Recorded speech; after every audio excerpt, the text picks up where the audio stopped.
And let us say good day to you this day of your time. How are you all? All right, all right.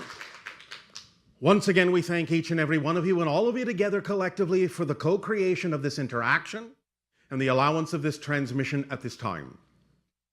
Each and every time you co-create with us these interactions, you give us the gift of experiencing through each and every one of you another facet of creation. We thank you for that gift. Let us begin this transmission at this time with the title, 2027, the Fulcrum of Contact. Now, we have previously in these transmissions discussed the idea of a general probability for a window for the beginning of open contact between your civilization and other civilizations more openly on your planet. This window in general has been said to be between your years of 2025 and 2033, give or take a year or two on either side. But the idea now is that things are beginning to crystallize a little bit more, and we can, at this point, in scanning the probabilities, pinpoint the year 2027 specifically as an acceleration toward the idea, the beginning of contact in a variety of ways, a little bit more than the idea of just delivering information to you. It will begin slowly, still. We're not saying that in 2027 all the ships are going to land. That's not what we're saying. So please do not misinterpret this idea. There is still a window. It will begin very strongly in 2027, and here is the explanation of why. Many of you are already familiar in your history with the idea of a seminal event regarding UFO contact that happened in your year of 1947, what you call the Roswell incident, where you really first began to realize that you are not alone in the universe through the crash of a UFO in the desert near your Roswell and Corona in New Mexico. From that point forward began a cycle. Once you had become aware as a society that other beings other than yourself exist on other planets and have the capacity to reach your world with their technology, many different things began to change within your collective consciousness, within your psyche, your awareness. And that began a 40-year cycle. Now, the 40-year cycle has been prevalent in your society for many thousands of years.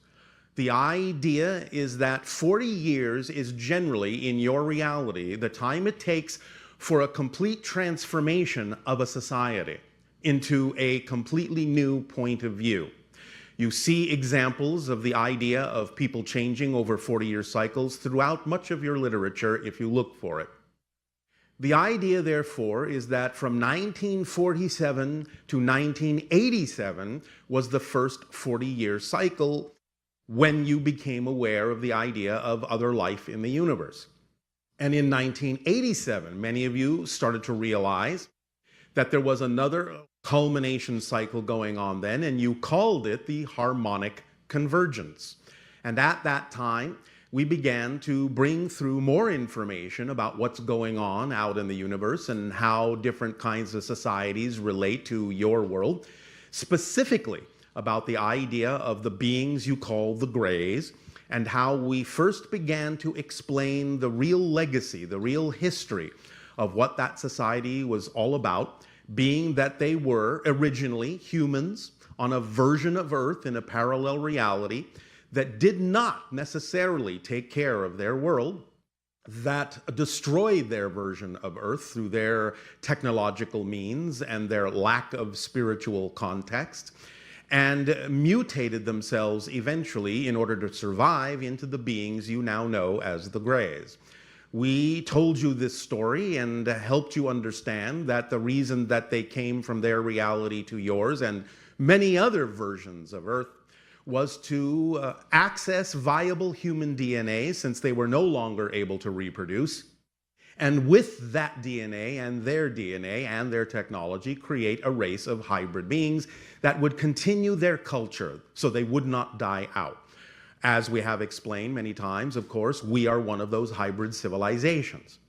And Earth, in a sense, in its evolution, is becoming another hybrid civilization.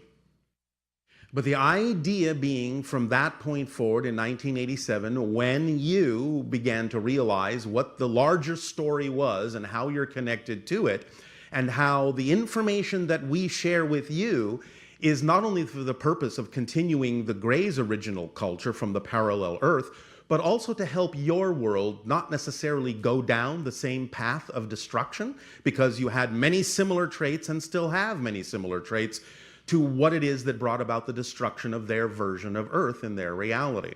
But by disseminating and absorbing this information into your society, you have the option they didn't have. You have the option to take a different path. You have the option to create a reality that you prefer. You have the option to create positive realities of peace. So the idea here then is we are now nearing the end of that next 40-year cycle in 9 of your years in 2027. And that's why 2027 is now the focal point when the next 40 years, the next phase of contact can begin. It will accelerate at that point in a variety of unexpected ways. There will be more sightings, there will be more synchronicity, there will be here and there on your planet individual and isolated contacts happening. Now, as we have explained, the hybrid races that exist will not necessarily be the first beings that you interact with. There are others that you will interact with that in many ways are actually a little bit more like you and a little bit closer in relation to your world, and therefore interaction with beings more like yourselves will alleviate some of the ideas of panic that some people on your planet may feel in interacting with alien species, allowing you the opportunity to get used to the idea that you can have neighbors from the stars. And as soon as that becomes something that you are far more familiar with, then other races that are a little less like you can begin to introduce themselves in a constructive and peaceful manner that does nothing to disrupt the society that you have chosen to create for yourselves. But it will begin in earnest. The next phase will begin in 2027 and accelerate from there all the way up, as we said, till about 2033. Between 2033 and 2040, as we read the energy as it exists now, if nothing changes, the highest probability is that between those years, 2033, 2040, you will experience complete open contact on your planet. And during that time, also, the children that were created from the extraction of the DNA, the hybrid children, will begin to arrive on Earth to live in certain enclaves, in certain secluded areas, safe areas on your planet, again, where they can live as a group, where they can acclimate to living in your society, and you can acclimate to their society, and you can begin to blend and harmonize and welcome into your reality, welcome them into your world, and begin to really develop a real strong relationship with those children, to begin to truly understand your place in the stars, your very honored place in the galactic family. And through those years, 2033 to 2040, you will develop much, much more understanding of all the interrelationships that have occurred and can occur between your world and other beings from the stars. From that point forward, again, as we read the energy now, up till about the year 2050, all of that acclimatization will take place so that somewhere around the year 2050, you can actually enter into membership, if you wish, with the idea of the Interstellar Alliance and truly begin in earnest your education of the galaxy and a true understanding and connection of creation and existence that will spread you to the stars to explore, to discover more of yourself, and allow you to truly, from that point forward, develop a true harmony and a true paradise on your planet. So 2027 will be the kickoff point for that, a very strong one, and you will see a lot of different things happening in that year. It will be a very exciting time. Now, before that time, we give you a little bit of a preview coming up into your next year of 2019, which we are going to label the crossing of the threshold. You will find 2019 will have what you would call a lot of things breaking up, ups and downs, scattering, more splitting into different parallel ideas, more dichotomy, more polarization, but again, the continuation of getting everything out on the table so you can decide what kind of a reality you truly wish to have.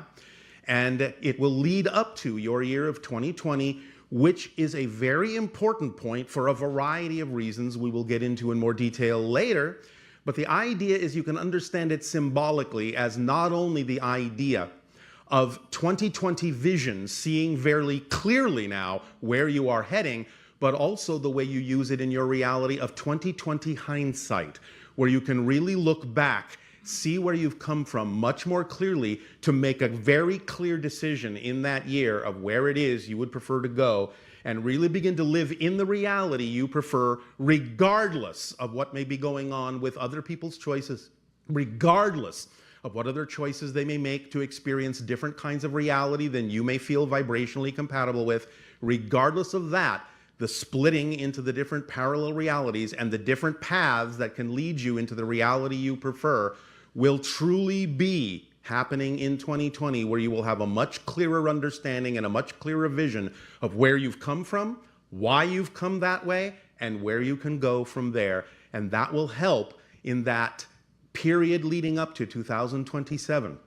That will help crystallize it for you and make sure that you are precisely, exactly, synchronistically where you need to be that serves you best in 2027, so that you may experience the fruits of all you have learned in the beginning of the point of contact with other worlds. So we thank you for working with us in this way.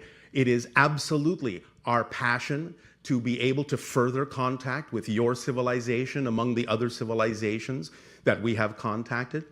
It gives us great joy to be able to know that it is possible to interact with your world in this way, and invite you into the family so that you can begin your process of moving at whatever pace is comfortable for you from the idea of Homo sapien to Homo galacticus. So, we will talk more about this in more detail as the years progress, as it begins to unfold. We will point out certain synchronicities that it would be wise to pay attention to so you can add them to your bag of knowledge and your ability to gain more insight and outer sight as to what's going on around you more clearly. And taking into account what we discussed last night of your time, knowing that you are all time travelers in a sense, determining which parallel reality paths you are taking by following your joy, by acting on your passion to the best you can, dropping all the insistence on what you think is supposed to happen and letting reality show you, letting creation show you the gifts that it has for you, and responding to them in a positive way will drive you forward and allow you to experience the great acceleration that we're talking about that will come to a head in 2027. So then, in return at this time for the gift that you have given us in allowing us to experience all of you in this way and form a link and a bridge to your society with ours, I ask in return, how may we now be of service to you? Please begin with your questions and dialogues if you wish. So you create, but becoming aware that you are a co-creator is the point. And by following your passion, it raises your frequency and allows you more ability to become aware of your relationship to creation, and how you can be more consciously aware of how you are creating your reality experience through the choices that you make and through your beliefs about what you believe is true for you.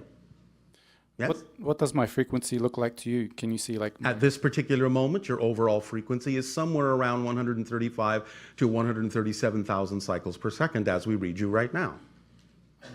Understand that most people on your planet, on average at that time, operate between 40 to 60,000 cycles per second. The threshold between physical reality and spirit is 333,000 cycles per second. Most of you, when you transition into fourth density, when you upgrade yourselves and have your peaceful reality, finally, that you create peace on your planet, you'll be operating above the 200,000 cycle per second range. Our civilization operates roughly on average about 290,000 to 300,000 cycles per second at this point in our evolution. So that gives you some sense of a range. So everyone in this room is fourth density, is that right? You are moving into fourth density by your own choice, which simply means you're upgrading your energy, you're upgrading your frequency. You're allowing yourself to know that you can actually experience a reality of creativity, love, and peace, whereas many people on your planet don't have those belief systems and therefore operate at a lower frequency. Is anyone But that's their choice. higher than fourth, like fifth density, or is that possible to be Higher than fourth density? Yeah. Not while being physical, no. not well being physical? No. So at Then a you certain, transition into fifth density, which is another name for what you call the spirit realm. so when you reach that threshold, then your body moves into another. You will no longer be physical. What frequency level does that occur at? Fifth density. Fifth. Yes, fifth density, above 333,000 cycles per second. And up. So by raising your frequency, that automatically happens. Like you'll just disappear. Well, eventually, but remember that it automatically happens. Yes, in a sense. That's why we call ourselves, in our civilization, quasi-physical. We still have physicality, but we also have many of the traits of spirit. Time and space for us are very flexible, very malleable. We're not anchored to it in the same way that many of you are. But the idea is that you experience that transition all the time when you die.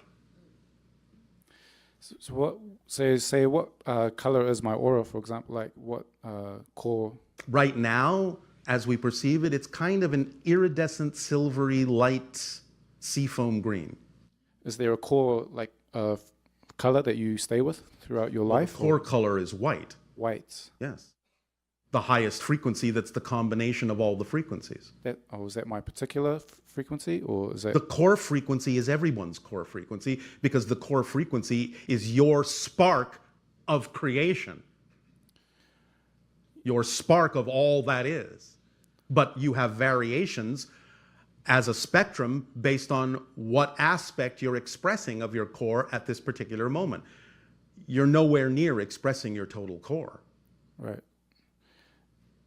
So I understood like people come in like with certain colors like red or They come in with certain themes that may then be represented by certain energy spectrums that represent the theme that they're exploring or where they're at in the exploration of the theme. so what color is my theme, or No. You're asking questions that don't have answers that way. I've told you where you're at right now. That's where you're at right now. That's all you need to know. Follow your passion. It will change automatically. You don't have to necessarily narrow it down to what color am I now? What color am I now? What color am I now? You're only going to slow down the process by focusing on it that way. Just be yourself, follow your passion, do the best you can. That's all you need to do. You'll be fine. Yes? I wasn't. That will do. That will do. Thank you. Thank you.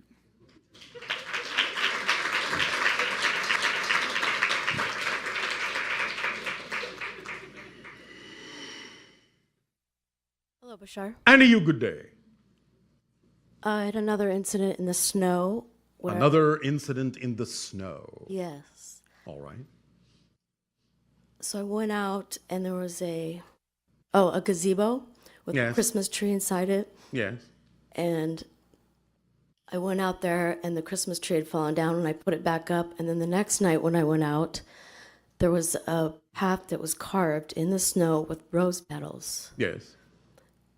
And I was thinking, oh, this is really beautiful. Someone maybe proposed or honored someone who had passed or whatever. Yes. But then the footprints were odd.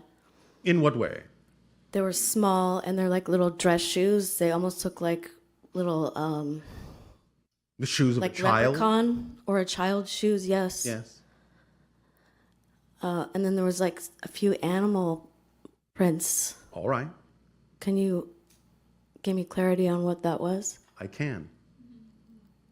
Oh, you're asking me to? Yes.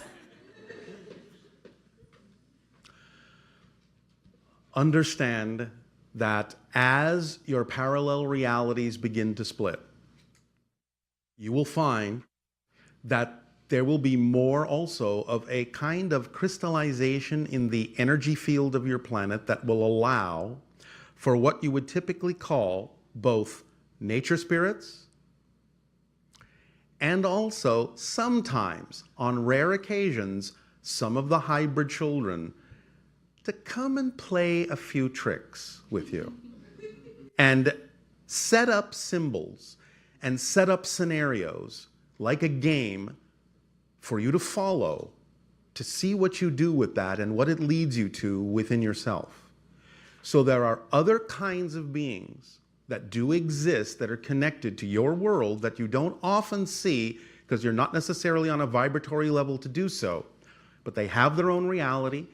They understand they have a relationship with you as part of the earth, and sometimes they will manifest themselves a little bit more physically than usual to be able to interact in your reality. It's another form of contact. It's another form of delivering information, but in a visual way, in an experiential way, to see what you do with it, to see how you might also want to play, to see what you get out of it, to see what you add to it, so that you can go back and forth in playing with these other forms of consciousness, these other forms of life, so that you become more familiar with them on your planet, because in the future, you'll be able to interact with them much more directly. So this is the beginning of contact from the consciousness of the nature spirits themselves, to see how far you're willing to go, to see whether or not you're still going to be operating in fear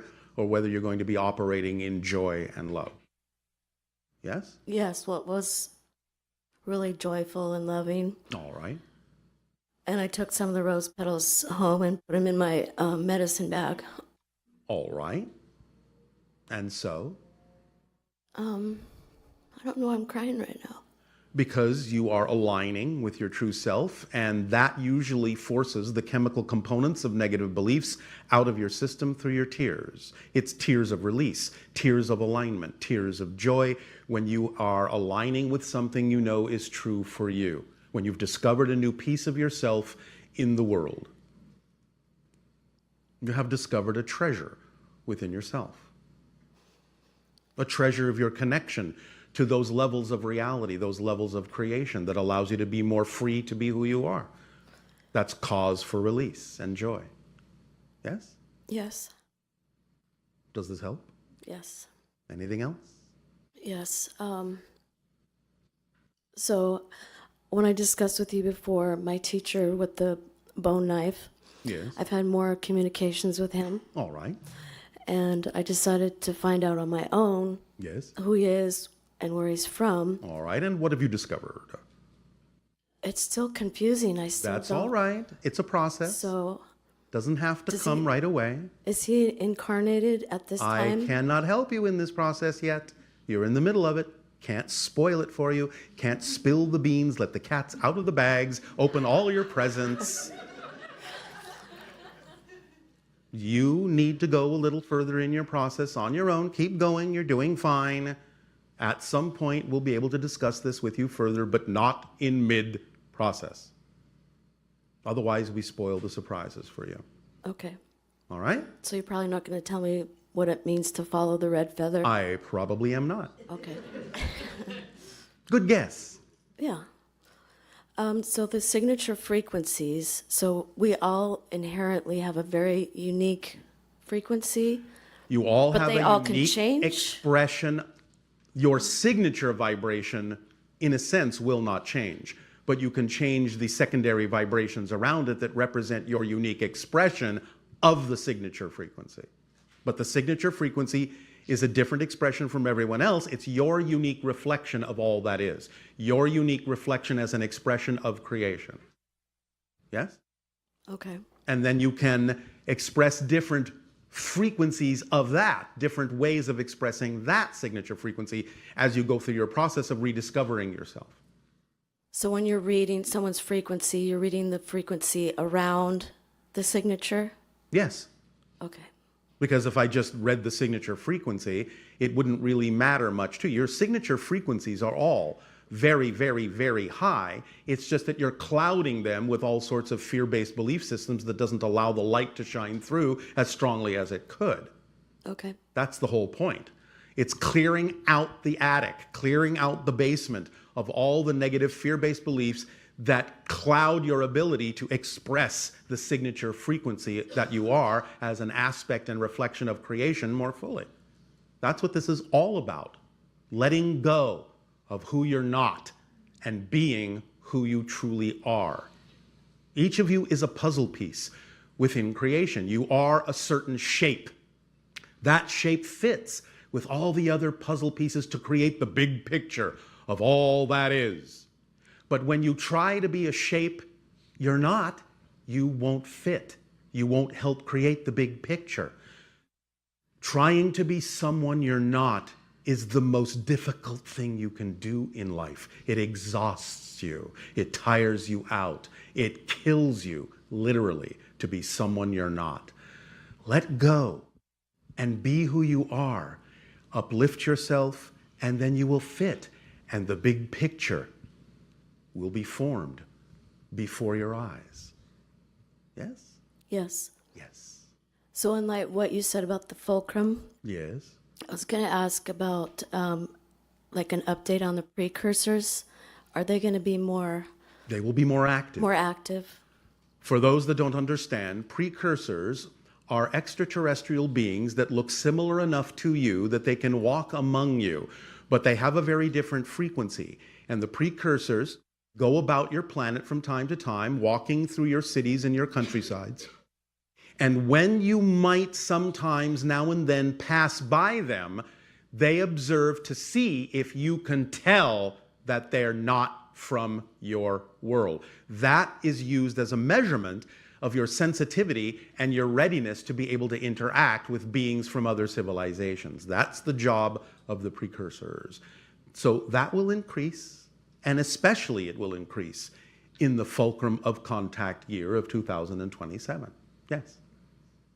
Okay. I think Thank that's you. it. Thank you.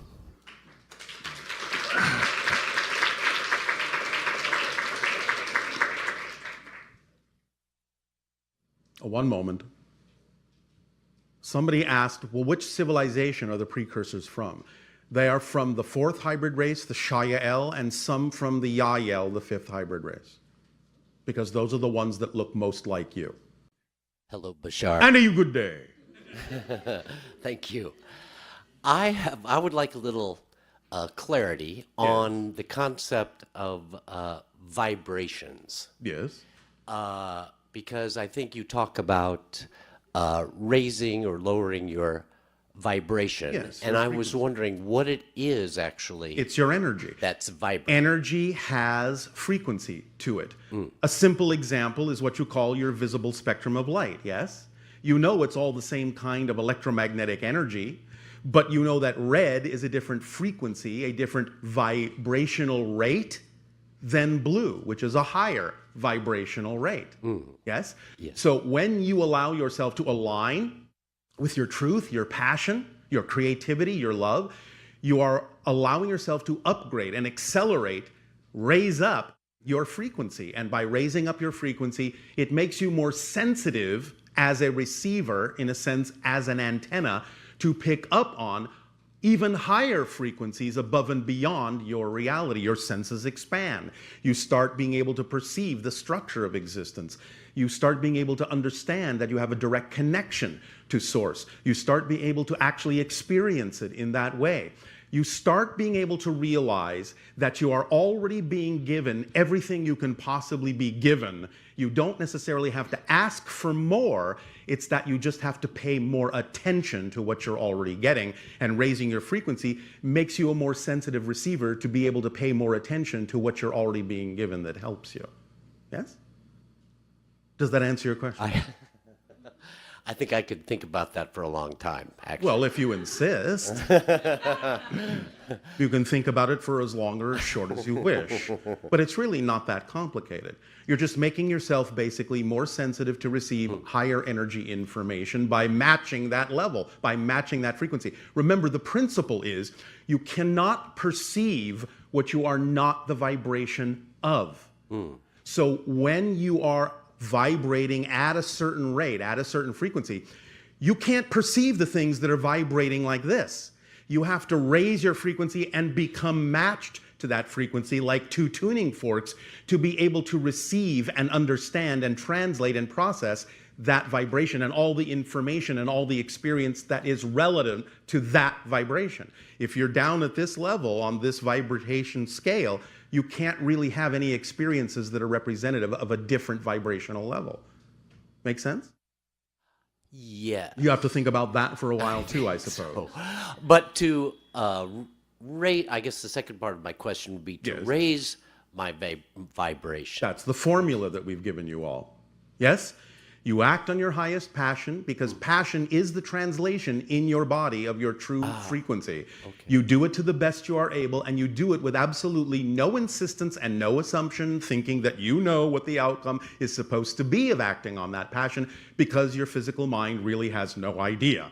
And if you insist on knowing what that outcome should be and put those kinds of restrictions on it, your higher mind and creation cannot necessarily then give you what could actually be much better than you have imagined. So you have to really trust the synchronicity and the higher self to deliver to you, when you're in the correct vibration of passion, all the things you truly need at that moment. Your physical mind is only designed to understand and experience what's happening, what's going on right now at this moment, and take that experience in. Your physical mind is not designed to really know what's going to happen, but higher intelligence does. And therefore it guides you and says, follow your passion. That's the compass needle pointing to your true north. That's the compass needle that allows you to align with your true self and your true path in life. Follow the passion, follow the love, follow the excitement, follow the curiosity, follow the creativity. That's what you are. That's who you are. And then you know your path will be unerring. It will be the path of least resistance, the path of joy. You will experience less struggle and strife. It's just the way it works. You're going with the flow of your current. You're not swimming upstream. You're not resisting it. Does that make sense? Yes, yes, yes. So that's the formula. Act on your highest passion to the best you can at every moment. Do it as much as you can, as far as you can take it, until you can take it no further. Then act on the next most exciting thing. And then do that with absolutely no insistence, no assumption as to what the outcome ought to be, and see what happens. And then whatever happens, remain in a positive state. Even if something manifests that you don't initially prefer, you have to know it's there for a reason. There are no accidents. It's there for a reason. Learn to stay in a positive state, and then you can use what you don't prefer in a way that you do prefer and get the benefit from it. But you have to know that whatever you are given is what you need at that moment. Because sometimes you will test yourself. Maybe something will manifest that you don't prefer, and maybe you will find yourself reacting in the same old way with the same old fear-based beliefs and say, oh, why did that happen? Something must be wrong. Something's off. I will judge myself. I must have done something wrong. That is what exactly makes that state stick and stay there and get you in a loop of negativity. But if you suddenly realize, all right, I recognize objectively that I don't prefer this, but I know it's got to be there for a reason that serves me. I just know that. Then you will be able to extract the benefit. You will see eventually why it happened in that way, if for nothing else again, that you tested yourself to make sure that you're not making your happiness conditional on what happens outside. You are making your happiness conditional only on what you decide is true for you. Yes? Fantastic. Is this helping? Yes, yes, yes. Yeah. All right. You didn't need much time to think about that then, yes? Well, no. Somehow it just...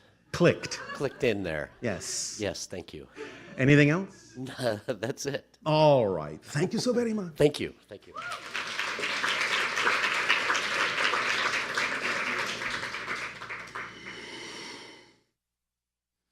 Hello, Bashar. And a you good day.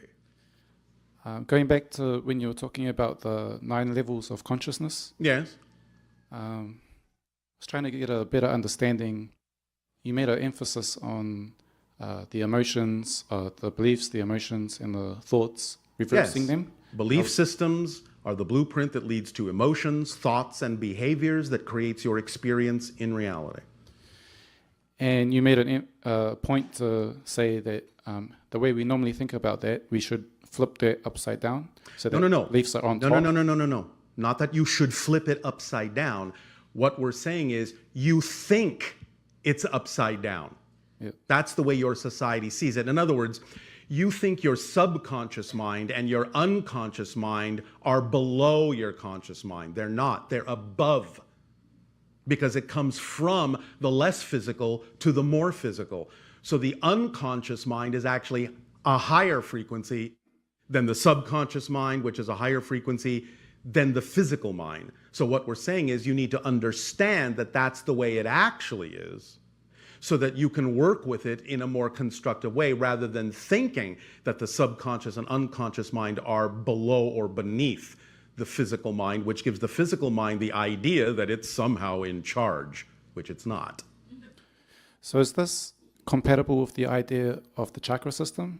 Because when I think about it, it doesn't. Not exactly, no. It's not quite the same thing as the idea of the chakra system in the body. The chakra system in the body are simply the energy centers that process the idea of the beliefs, the emotions, the thoughts, the behaviors in a way that allows you to experience yourself either in balance or out of balance with your own true, fundamental, essential frequency. So the chakras give you an understanding of how to align more clearly with your true essential frequency, and give you an understanding of when you may be out of alignment with that true essential frequency. So it's not exactly the same thing, although they're interrelated, because one is an expression of what's going on in the others. Right. Does that help? So it won't help to try and synthesize those 2 systems of thought. It's just better to keep them separate. You can synthesize them together. They do work together, as I just said. So if you understand the interrelationship of what the chakra centers are showing you, whether you are in balance, out of balance, then that gives you an opportunity to maybe go in and examine your belief systems and why the beliefs you're holding on to are throwing you out of balance, represented by the imbalance in the chakra system. So you're using the chakra system, in a sense, as a way, as an indicator to let you know when there might be something out of whack, out of balance, out of alignment within you. Now, it doesn't mean you have to do it that way. Some people are sensitive to being able to read that. Some people are not. It's not necessarily their particular permission slip, but it can be used that way. But that's the relationship. All right, thank you. Does that help? Yeah. Anything else? I just wanted to know, like, basically, you have a very simple formula. Yes, I do. And because creation is fundamentally very simple. It can be richly complex, but the structure is very, very simple. And it's the answer you give to everyone every time, pretty much in different words. Because there is only one instruction manual. There's only one formula. If you understand that, you're free and you can answer all your own questions. That's the point. So it's like saying, if I handed you an instruction manual to help you understand how to operate a piece of machinery, would you start looking for extra pages, going, there must be more to the instructions than this? Or would you be happy that the instruction manual was relatively simple? I'm just wondering why, what do people get caught up in? Why it seems so simple, and yet it's... Because you have been taught to believe that things have to be a struggle in order to be worthwhile. So the process, pretty much, if you were to begin, is to simply the process try to imagine is to simply understand the instructions, right, clearly, and to make that applicable and and practical. to apply them in your reality, and you'll get the result. Just like, again, if you follow the instructions in an instruction manual for a piece of machinery, the machine will operate according to the instructions. Now, the machine of creation always operates. The instruction manual is designed to reveal to you how it operates to your advantage instead of to your disadvantage, because you're the one in charge of pushing those buttons. You have free will to choose whether you'll be in alignment with creation or out of alignment with creation. So the instruction manual is a way of understanding how to be in alignment, how to go with the flow to your advantage. So the more excitement, the more passion you have, Yes. the higher your frequency. Yes. The more you act on your passion. It's not necessarily about the volume of passion. It's about the frequency upon which you're willing to act on it. Because sometimes you can start small and you can say, well, I don't have any large-scale passion project or a large-scale passionate career or anything like that. But at any given moment, I have a number of options available to me that I can take action on. They can be very, very basic and very simple. Take a walk, read a book, call a friend, eat a meal. The idea is that synchronicity is the organizing principle. Therefore, whichever one contains even the tiniest bit more attractiveness, gets your curiosity a little bit more strongly than any other choice, that's the one to act on first until you can act on it no further. When you can act on it no further, then look for the next thing that has even just the tiniest bit more excitement in it, more attractiveness in it than any other choice, and act on that next. That's how synchronicity brings it to you in a way that makes it organize all the things you need to do in the order in which you need to do them in perfect timing.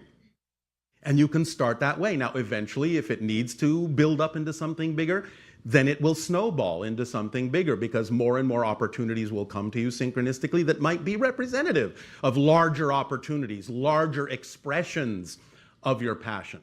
But it's not so much about the volume itself as it is the frequency with which you're willing to act on it that makes the difference. So there's not a threshold of energy, so to speak, that you have to cross before a manifestation occurs? You're always manifesting something, aren't you? Aren't you manifesting right now? That's your nature. If you weren't manifesting, you wouldn't be having a physical experience at all.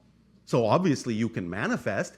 It's about becoming more aware that you manifest, and it's about becoming more aware of how you manifest, and about becoming more aware of how you can prefer to manifest things that are more in alignment with who you truly are.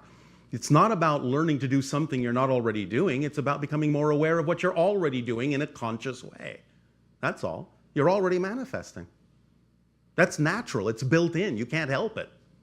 That's just what you are. You're a manifester. You're a co-creator.